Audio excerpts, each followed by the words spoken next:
একটি মাত্র ডিম দিয়ে আর কিছু ময়দা দিয়ে এই সুন্দর নাস্তাটা আপনারা তৈরি করে নিতে পারবেন। অনেকেই আছেন কর্মব্যস্ততার কারণে নাস্তা রেডি করতে পারেন না, তবে ঝটপট এই নাস্তাটা আপনি রেডি করে নিতে পারবেন। হ্যালো এভরিওয়ান, আসসালামু আলাইকুম। কেমন আছেন আপনারা সবাই? আশা করি সবাই ভালো আছেন। আমি টাঙ্গাইল থেকে বলছি সীমা। আপনারা দেখছেন আপনাদের পছন্দের ইউটিউব চ্যানেল সীমা সংসারে আপনাদের সবাইকে স্বাগতম। আবার হাজির হয়ে গেলাম নতুন আরেকটি এপিসোড নিয়ে। আমি একটি মজাদার নাস্তা করে দেখাবো। এই নাস্তাটা খেতে কিন্তু ভীষণ মজার হয়। একটি মাত্র ডিম দিয়ে আপনি ঘরে সহজেই এই নাস্তাটা তৈরি করে নিতে পারবেন।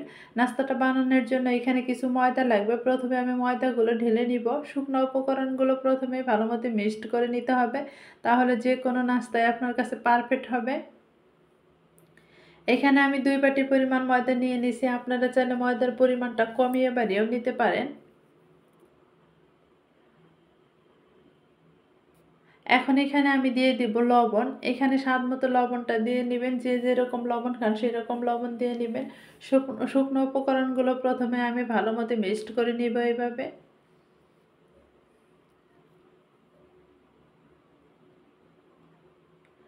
এখন সাথে দিয়ে দেব কিছু চিনি। এখানে মিষ্টিটা আপনারা যে যেরকম খান সেরকম মিষ্টি দিয়ে নেবেন, তবে আমার যতটুক লাগবে আমি ততটুক দিয়ে নিছি। এখানে মিষ্টির কোনো পরিমাপ বলে দিচ্ছি না, কারণ মিষ্টিটা যদি আপনি বেশি পছন্দ করেন তাহলে বেশি পরিমাণ চিনি দিয়ে নিতে হবে। এই নাস্তাটা কিন্তু মিষ্টি মিষ্টি হবে, আর ডিম দেওয়ার কারণে কিন্তু বেশি ভালো লাগবে, সেজন্য একটি ডিম দেওয়ার চেষ্টা করবেন। সাথে সাথে দিয়ে দিচ্ছি এখানে 3 টেবিল চামচ পরিমাণ রান্নার রেগুলার তেল। এখানে আমি তেলটা দিয়ে ময়দাটা ভালো মতো মিক্সড করে নিব। আর প্লেটটা আমার ছোট হয়ে গেছে, অন্য বাটিতে আমি ঢেলে ময়দাটা মিক্সড করে নিব তেলের সাথে। এই তো দেখেন ময়দাটা আমি ভালো মতো মিক্সড করে নিছি, আর তেলটা এরকম করে মিক্সড করে নিতে হবে। আর দেখেন এরকম একটা ভিজা ভিজা ভাব চলে আসবে। আর যদি এরকম মুঠো পাকিয়ে রাখা যায় তাহলে ভাববেন যে আপনার তেলটা পারফেক্টভাবে হয়ে গেছে। আর যদি মুঠো পাকিয়ে না রাখা যায় তাহলে আরও কিন্তু তেল অ্যাড করে দিতে হবে। এখন এখানে একদম ঠান্ডা পানি দিয়ে একটা ডো তৈরি করে নিতে হবে। ডোটা একদম শক্ত শক্ত হবে। এরকম শক্ত শক্ত ডোটাই কিন্তু এই নাস্তাটা তৈরি করে নিতে হবে।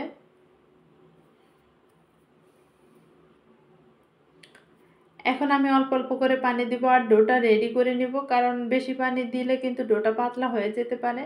তো ডোটা আমার রেডি। এখন আমি এই ডোটা 10 মিনিটের জন্য রেস্টে রেখে দিব।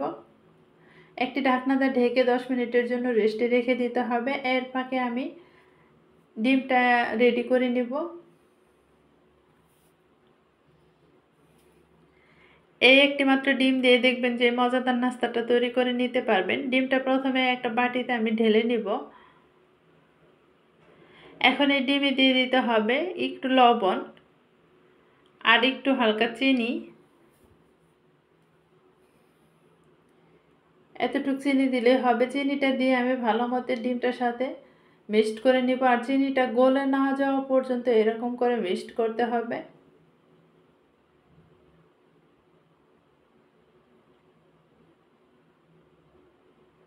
এরকম করে চামচ দিয়ে মিক্সড করলে দেখবেন যে তাড়াতাড়ি মিক্সড হয়ে যায়। এখন কিন্তু আমার চিনিটা গলে গেছে।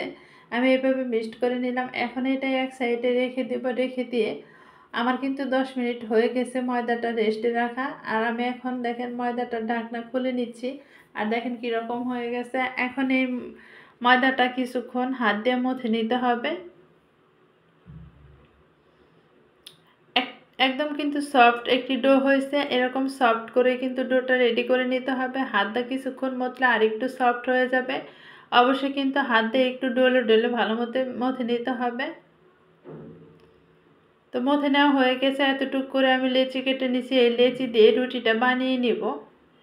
একটু ময়দা ছিটিয়ে রুটিটা বানিয়ে নিতে হবে, তা না হলে কিন্তু রুটিগুলো ভালো হবে না।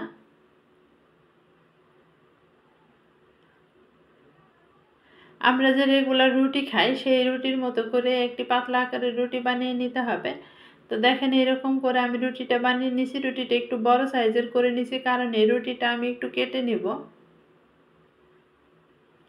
এই ঢাকনার সাহায্যে আমি কেটে নিব। এটা হচ্ছে টিফিন বক্সের ঢাকনা। এই ঢাকনার সাহায্যে কেটে নিলে ঢাকনাটার যে ডিজাইন সেই ডিজাইনটাও উঠবে, দেখতেও ভালো লাগবে।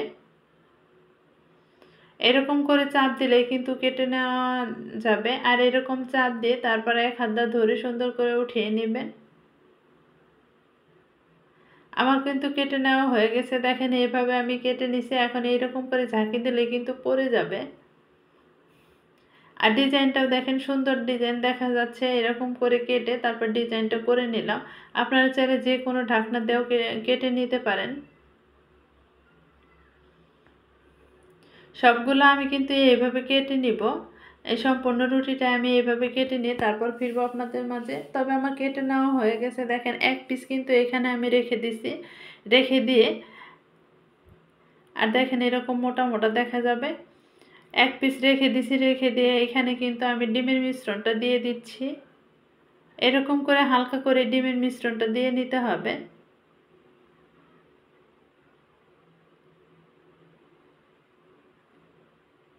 এরকম করে মিশিয়ে দিলাম রুটিটার সাথে। আর এরকম করে কিন্তু মিশিয়ে দিতে হবে। মিশিয়ে দিয়ে আবার একটু হালকা চিনি দিয়ে দিচ্ছি।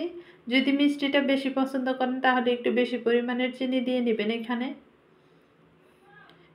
এই পরোটাটা শুধু মিষ্টি মিষ্টি হবে দেখে কোনো কিছু দিয়ে খাওয়া লাগবে না, আর এমনিতেই খাওয়া যাবে, সেজন্য একটু চিনির পরিমাণটা বেশি দিয়ে নিলাম।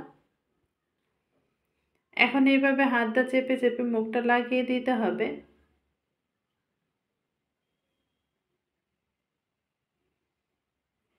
ভালো মতো মুখটা লাগিয়ে দিতে হবে, তা না হলে কিন্তু ভাজির সময় মুখটা খুলে যাওয়ার সম্ভাবনা থাকবে বেশি।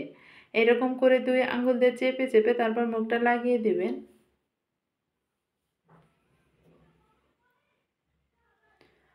এখানে কিন্তু এই নাস্তাটা বানানো একদম সহজ, আর খুব সহজে হয়ে গেল, সময়ও কিন্তু কম লাগবে।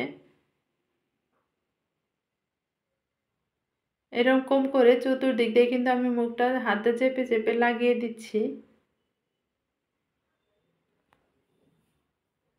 তবে আমার একটা বানানো হয়ে গেছে, সবগুলাই কিন্তু আমি এভাবে বানিয়ে নেব।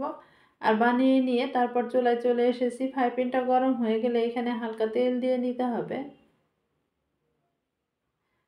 ফ্রাই প্যানটা গরম হয়ে গেছে, এখন এখানে আমি তেলটা দিয়ে নেব। এখানে কিন্তু বেশি পরিমাণ তেল লাগবে না, অল্প পরিমাণের তেল দিলেই হবে।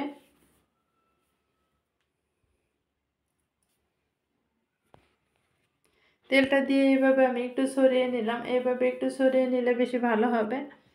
এখন এখানে একটা একটা করে নাস্তা আমি দিয়ে দিব। তেলে ভালো মতো এপিট ওপিট করে একটু লালচে কালার করে ভাজি করে নিব।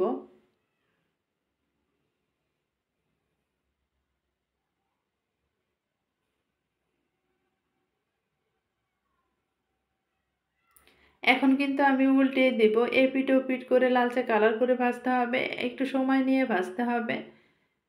এখানে কিন্তু তাড়াহুড়া করলে হবে না। একটু সময় নিয়ে চুলার আঁচটা কমিয়ে দিয়ে তারপর ভাজি করে নিতে হবে।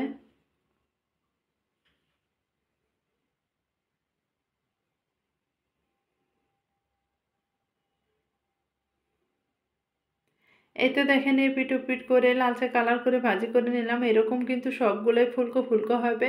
তবে আমার এটা হয়ে গেছে, এখন এটা চুলাই থেকে উঠিয়ে নিব। সবগুলো আমি এইভাবে দিয়ে দিয়ে তারপর ভাজি করে নিব।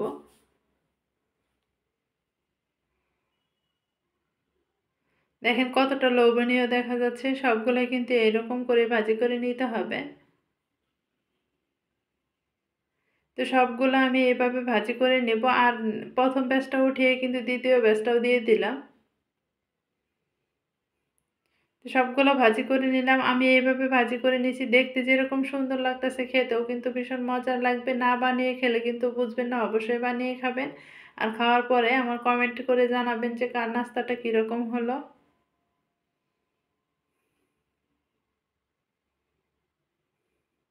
সবগুলো আমি একই সাইজের করে বানিয়ে নিছি, আর দেখতেও কিন্তু সুন্দর লাগতেছে।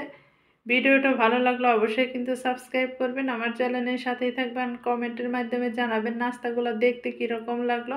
সামনে কোনো ভিডিও দেখতে চাইলে অবশ্যই কমেন্টের মাধ্যমে জানাবেন, আপনাদের সামনে আমি তুলে ধরার চেষ্টা করব। তো সে পর্যন্ত সবাই ভালো থাকবেন, সুস্থ থাকবেন। আবার দেখা হবে নতুন কোনো ভিডিওতে। আসসালামু আলাইকুম, আল্লাহ হাফেজ।